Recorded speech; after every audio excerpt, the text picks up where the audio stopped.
Hi guys, it's Monika Blunder, makeup artist. I cannot believe I'm here with the Harry does makeup. Hi Harry. Hi Monika. Oh my god, so I have to tell you guys all, I came to London for a press tour and I contacted Harry because I really wanted to meet her. I'm such a big fan of hers and here I am. I'm such a big fan of yours.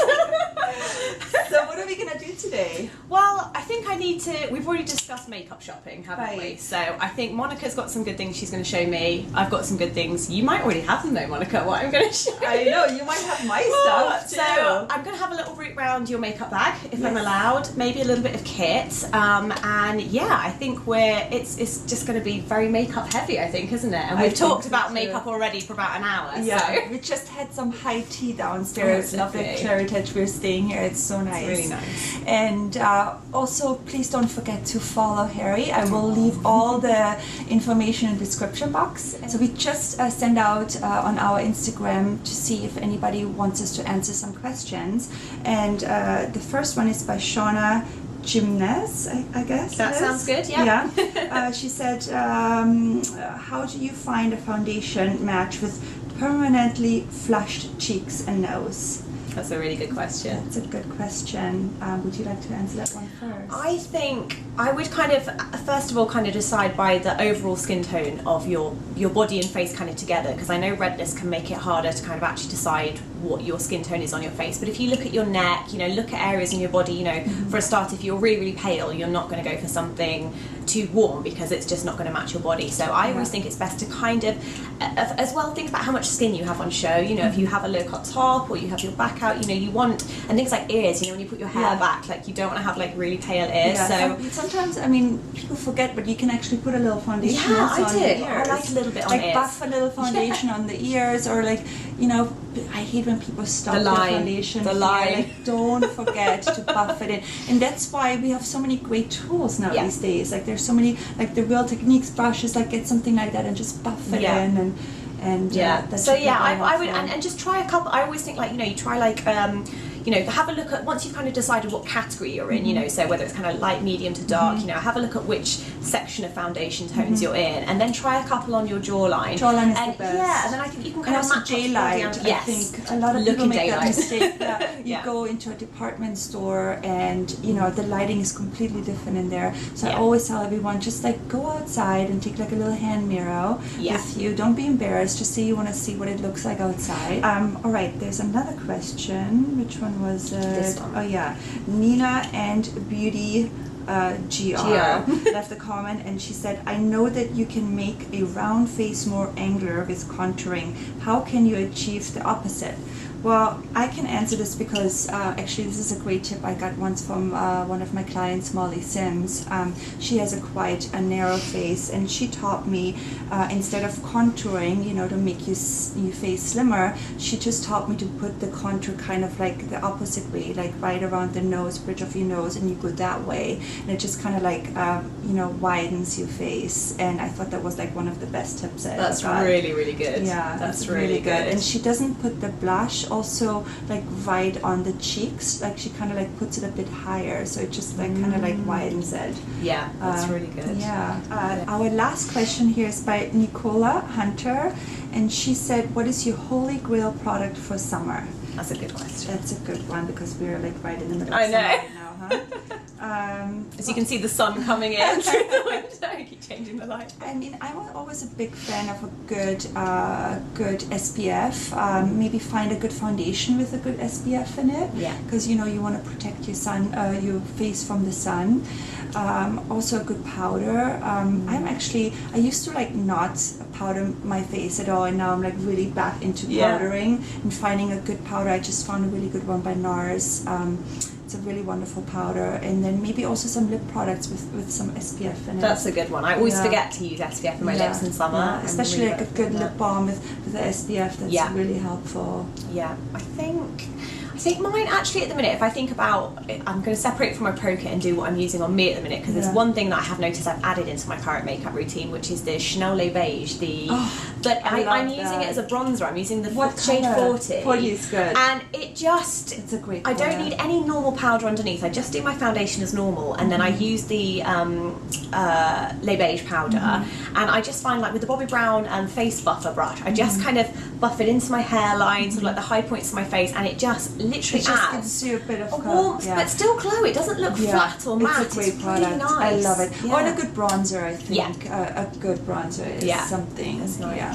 So guys, I have been very, very lucky that Monika is going to let me give her a Harry flick. Oh my god, I'm so excited. I don't know who's more, I'm really excited. I'm getting the Harry flick. I mean, what else is better than that? So I've got like a mini Harry flick on today with a bit of, we were saying like the nudes eyeshadows on underneath, which I just think a flick is one of those things you can wear any age, any, you know, even with any eye shape, you've just got to adjust it to work for your eye shape. So there's different brushes you can use. I really like the Zerba wing liner. I think it just helps you trace the look a little bit.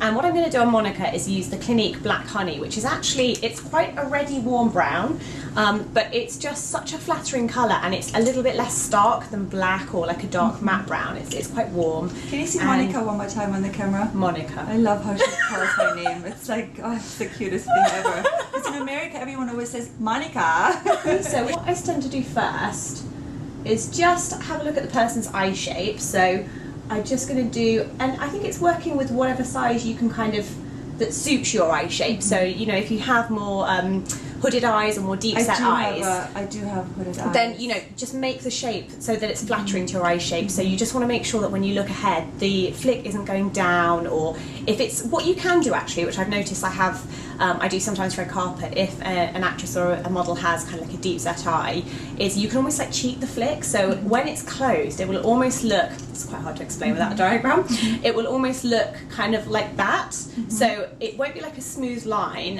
when the eye's closed, but when it's open, you can almost get the perfect flick shape. So if you really want quite a dramatic flick, you can do it, but you just have to kind of use an optical illusion on the eye.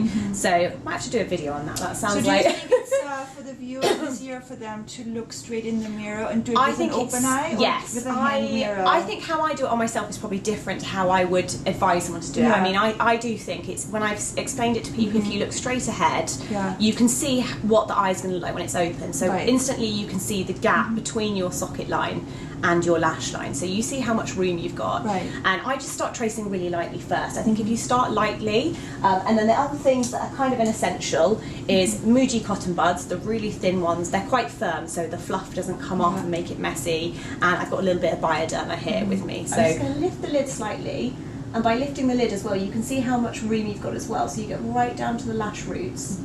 And to start with, I'm keeping it really, really thin on the inner part of Monika's eye. And I just like to kind of build up bit by bit, really. Again, I don't think there's 100% a correct way or a wrong way of doing this. I think you have to do what's comfortable for you. This is just how I like to do it. Already this colour looks gorgeous on Monika. It is bringing out the green. So I'm thickening up a little bit to the outside corner. And again, if you feel like your eyes are quite small, what you can do is just start from halfway rather than going all the way in, if you prefer that. But again, this is why this kind of brown colour is really good, because it doesn't close the eyes in the same way like a black would. So I can kind of show you what I mean actually by the sort of cheating the eyeliner on Monika. So now that your eyes closed, Monika, if you turn to the camera, you can see it kind of goes up a little bit higher here. So this is where I'm effectively making the optical illusion. So I'm just going to pull it out a little bit more. And you can even use the cotton buds to cheat, so you can use them to help you, because these are quite hard and not fluffy.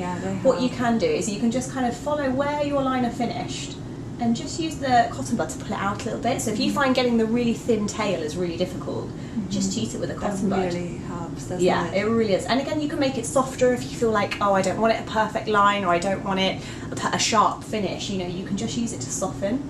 So you can see I've just pulled it out ever so slightly, but if you look straight ahead, Monika, I think the trick is when you're looking straight ahead, do you feel happy with it? You know, if you need to take a bit of concealer underneath, again, that's the thing, it's keeping it tidy as well. So I'm going to get you a mirror so Monika can have a look.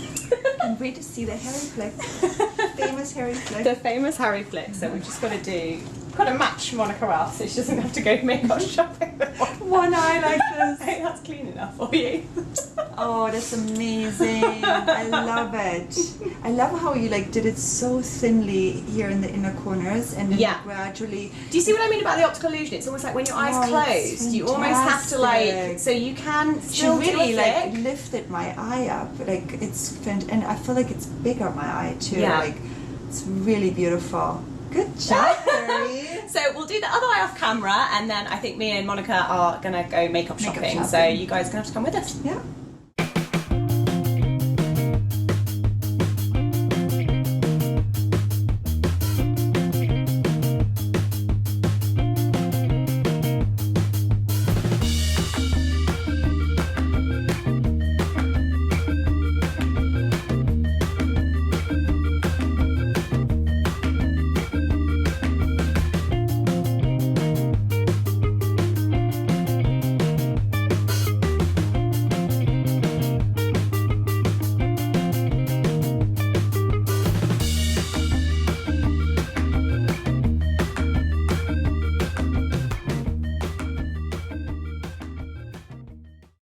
So let's have a look. What did you buy, Monica? So Monica's going to show us first. I just didn't actually buy that much, but I really wanted this foundation because you can get Bourjois in America. It's very okay. I didn't realize you couldn't get it in America. Yeah, you used to be able to get it, but they used to sell it at Sephora, but you can't get it anymore. So I'm really excited to try this foundation. Cool. And then I got also from, you say Bourjois, right? Bourjois, yeah. Bourjois.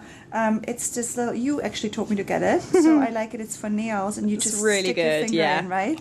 And my daughter is going to steal this from me. I already know it.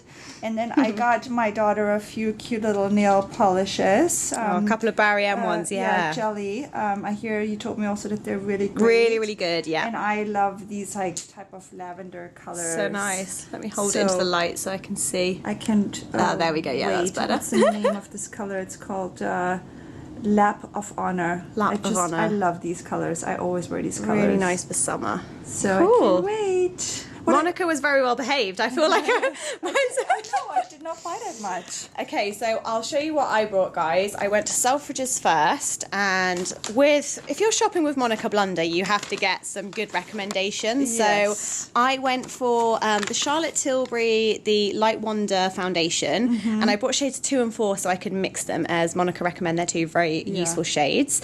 And then the Tom Ford lipstick, you said, this is one of your... Nubile. Yes, and you said this is one that one of your clients loves, doesn't she? Yes, so I had to get this one, and I never usually go for like sheeny lipsticks. It's just a really hold it up into the light for me, Monica. It's such a great color. Yeah, it's one of those ones that is like a nice mauvey. natural lip color rather than like a flat nude, or it's just a really nice universal color. You're gonna use this all the time. Very excited. That's my first Tom Ford lipstick actually. I have other products by Tom Ford, but no lipsticks. You're going to love it. What else? So did you get? Superdrug. I also and I brought. recommended this. Yes. I love this. What's that one called? Is that the this Revlon? One is the Revlon 145, and Bihati Prislow actually is the one who recommended this to me. She showed it to me, and I just love another nice sheeny sort of nude, nude color. It's fantastic. Lovely. Really, really wonderful color. So I even got Monika Blunder drugstore recommendations, which is great. And then these are the new ones, aren't they? I can't remember what they're called. This is the gel. You picked this one. Yeah, I just thought these are one of the new. I think they're the HD gel lipsticks or something. I can't open it right now, but it's a really cool. Yeah, color. It's like a sort of geranium-y, sort of orangey red. So I thought that would be quite a fun full pigment color. Yeah. What else did you get? Oh, and then you also. I always go a bit mad on the nail varnish. I just think they're so cheap in the drugstore and again those nice kind of like pastel-y colors, which I just thought for summer. Oh my god. Really nice. So that's pretty much it. We did quite well. Yeah. Alright guys, so we just had an amazing day. I just spent the entire afternoon with this gorgeous girl, Harry, and please go and follow her as well and check out her channel. She's so awesome. We had makeup shopping, makeup talk. She showed me like great, we went to Selfridges. Yeah, we've done it all. And Superdrug, and yeah, go and check out Harry's video. We did one on her channel, one on my channel. And thanks so much for your support, and we see you very soon. Thanks. Bye guys. Bye.